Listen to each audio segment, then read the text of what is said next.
രാജ്യത്ത് അഴിമതിക്കെതിരെ പോരാടിയ ഒരു ധീരനായ മാധ്യമ പ്രവർത്തകൻ്റെ ജീവിതത്തിൽ നമ്മളൊന്നും ചിന്തിക്കുന്നതിൻ്റെ അപ്പുറത്തേക്ക് മാർക്കോ എന്ന സിനിമയെ വെല്ലുന്ന രീതിയിലുള്ള ആക്രമണം നടന്നിരിക്കുന്നു. നമുക്ക് വിശദമായ വിവരങ്ങളിലേക്ക് കടക്കാം.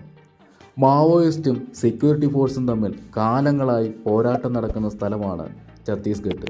മാവോയിസ്റ്റ് അറസ്റ്റിലായി, കീഴടങ്ങി എന്നൊക്കെ കേൾക്കുന്നത് കൂടുതലും ഇവിടെ നിന്നാണ്. ആ ഛത്തീസ്ഗഡിൽ ജനിച്ചു വളർന്ന ആളാണ് 33 വയസ്സുകാരനായ മുകേഷ് ചന്ദ്രകർ. അദ്ദേഹം ജനിച്ചത് ബസ്കോഡ എന്ന ചെറിയ ഗ്രാമത്തിലാണ്.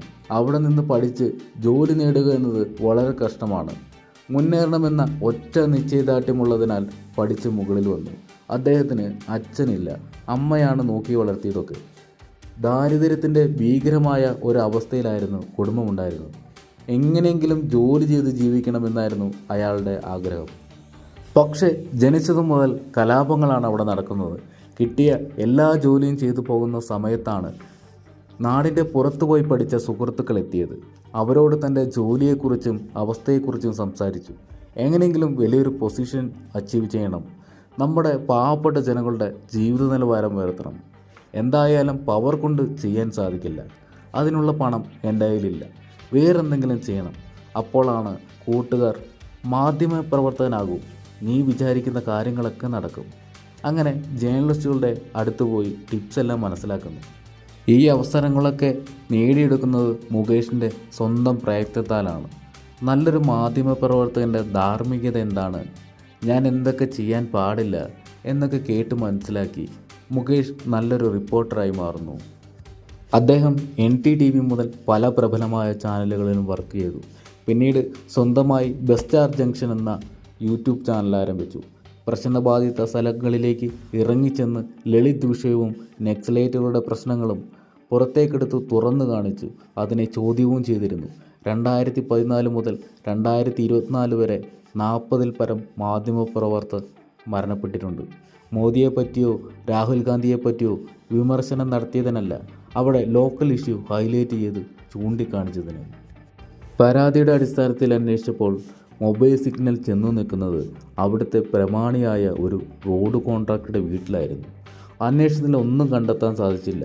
പക്ഷേ വീടിന് പിറകുവശത്തുള്ള ബാഡ്മിൻ്റൺ കോർട്ടിൻ്റെ സെപ്റ്റി ടാങ്കിൻ്റെ മുകൾവശം പുതിയതായി സിമൻറ്റ് തേച്ച് പിടിപ്പിച്ചിരിക്കുന്നു. മുതിർന്ന പോലീസ് ഉദ്യോഗസ്ഥൻ ഇതിൻ്റെ അടിയിൽ നോക്കാനായി JCB വിളിച്ചു വരുത്തി ടാങ്ക് പൊളിച്ചു മാറ്റി. ടോർച്ചടിച്ച് നോക്കിയപ്പോഴാണ് ഒരു മൃതദേഹം കാണുന്നത്. ആരാണെന്ന് പോലും അറിയാൻ പറ്റാത്ത അവസ്ഥയിലായിരുന്നു. പിന്നീട് DNA പരിശോധനയിലാണ് മുകേഷ് ആണെന്ന് കണ്ടെത്തിയത്. അതിനുശേഷം കോൺട്രാക്ടർ സുരേഷ് ചന്ദ്രാകരൻ്റെ അനിയൻ രമേശ് ചന്ദ്രാകരനെ പിടിച്ചു. ചോദ്യം ചെയ്തപ്പോൾ ഒരാളും കൂടെ പിടിയിലായി.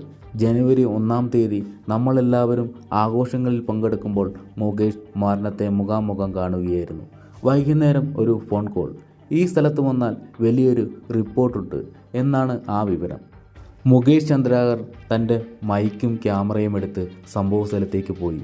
പക്ഷേ സുരേഷ് ചന്ദ്രാകർ, രമേശ് ചന്ദ്രാകർ എന്നിവർ അടിയാളുകളുമായി കാത്തു നിൽക്കുകയായിരുന്നു. മുകേഷ് ചന്ദ്രാകർ 5 മാസങ്ങൾക്ക് മുമ്പ് ഒരു റിപ്പോർട്ട് വെളിയിൽ കൊണ്ടുവന്നിരുന്നു. സുരേഷ് എടുത്ത റോഡ് കോൺട്രാക്റ്റിൽ 100 കോടിക്കും മേൽ അഴിമതി നടന്നിരിക്കുന്നു എന്ന് വളരെ വ്യക്തമായി പുറലോകത്തേക്ക് അറിയിച്ചതായിരുന്നു ആ റിപ്പോർട്ട്. ആ വിഷയത്തിൽ വാഗ്വാദങ്ങളും പ്രശ്നങ്ങളും ഉണ്ടായി. അതിൽ പ്രകോപിതരായ കോൺട്രാക്ടറും അനിയൻ രമേശും ചേർന്ന് തലയിൽ ഇരുമ്പ് റാഡിനടിച്ചു. അടിച്ച് വേഗത്തിൽ തന്നെ ചുരുണ്ടുകൂടി നിലത്ത് വീണ് മരണപ്പെട്ടു. 2.5 ഇഞ്ച് ആഴത്തിൽ തലയുടെ സൈഡിലായി മുറിവുണ്ടായിരുന്നു. കഴുത്തിനും ഹൃദയത്തും ശരീരത്തിൻ്റെ പല ഭാഗങ്ങളിലും മുറിവേൽപ്പിച്ചിരുന്നു. അവസാനം ബാഡ്മിൻ്റൻ്റെ കോർട്ടിൻ്റെ പുറകുവശത്തുള്ള സെപ്റ്റി ടാങ്കിൽ മുകേഷിനെ താഴ്ത്തി. മുകൾ വശം സിമൻറ്റ് ഉപയോഗിച്ച് അടച്ചു. ഇങ്ങനെയാണ് അദ്ദേഹം മരണപ്പെട്ടത്. അദ്ദേഹത്തിൻ്റെ മരണവുമായി പിടിക്കപ്പെട്ടവർ സുരേഷ്, റിതേഷ്, ദിനേശ്, റോഡ് പണിയുടെ സൂപ്പർവൈസറായ മഹേന്ദ്രൻ എന്നിവരാണ്. ഇനി അദ്ദേഹം പുറത്തു കൊണ്ടുവന്ന നാട്ടിലെ അഴിമതിയെക്കുറിച്ച് സംസാരിക്കാം. അവിടെയുള്ള 2 ഗ്രാമത്തിലുള്ള ജനങ്ങൾ പല വർഷങ്ങളായി ഒരു റോഡിനും പാലത്തിനുമായി റിക്വസ്റ്റ് ചെയ്തുകൊണ്ടിരിക്കുകയായിരുന്നു. അധികാരികളെ, ഒരു ഗ്രാമത്തിലെ ചെറിയൊരു പാലം പോലും നിർമ്മിച്ചു കൊടുക്കാൻ സാധിക്കില്ലേ, നിങ്ങളുടെ ജോലി എന്താണെന്ന രീതിയിൽ ഗവൺമെൻറ്റിനെ ചോദ്യം ചെയ്തിരുന്നു. മഴ പെയ്താൽ വെള്ളത്തിലാവുന്ന കോൺഗ്രസിൻ്റെ കാലഘട്ടത്തിൽ നിർമ്മിച്ച സ്കൂളും പുതുക്കി പണിയാനും ശ്രദ്ധയിൽപ്പെടുത്തിയിരുന്നു. പക്ഷേ അധികാരികൾ ഇതൊന്നും ചെവികൊണ്ടില്ല. ഒരു പാലം നിർമ്മിച്ചു എന്ന് പറഞ്ഞ് ഫണ്ട് മേടിച്ചു. പക്ഷേ ചെന്ന് നോക്കിയപ്പോൾ പാലവുമില്ല, റോഡുമില്ല. പകരം വലിയൊരു കുഴിയാണ്. ഇതും മുകേഷ് കൊണ്ടുവന്ന റിപ്പോർട്ടാണ്. ഇപ്പോൾ വൈറലായിക്കൊണ്ടിരിക്കുന്ന ഒരു റിപ്പോർട്ട്, അവിടെയുള്ള നക്സലൈറ്റുകൾ പോലീസ് ഓഫീസറെ പിടിച്ചു വെച്ചു. ആർക്കും ഒന്നും ചെയ്യാനില്ല. പക്ഷേ മുകേഷ് നക്സൽ അധികാരികളോട് സംസാരിച്ച് പോലീസ് ഓഫീസറെ നാട്ടിലെത്തിച്ചു. ആ വീഡിയോ ഇന്ന് സോഷ്യൽ മീഡിയയിൽ വൈറലാണ്.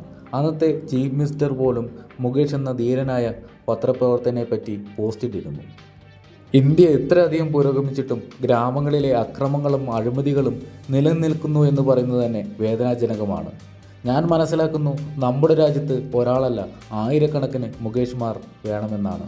എൻ്റെ ഹൃദയത്തിൽ തട്ടി ധീരനായ മുകേഷ് ചന്ദ്രകാരന് ആദരാഞ്ജലികൾ.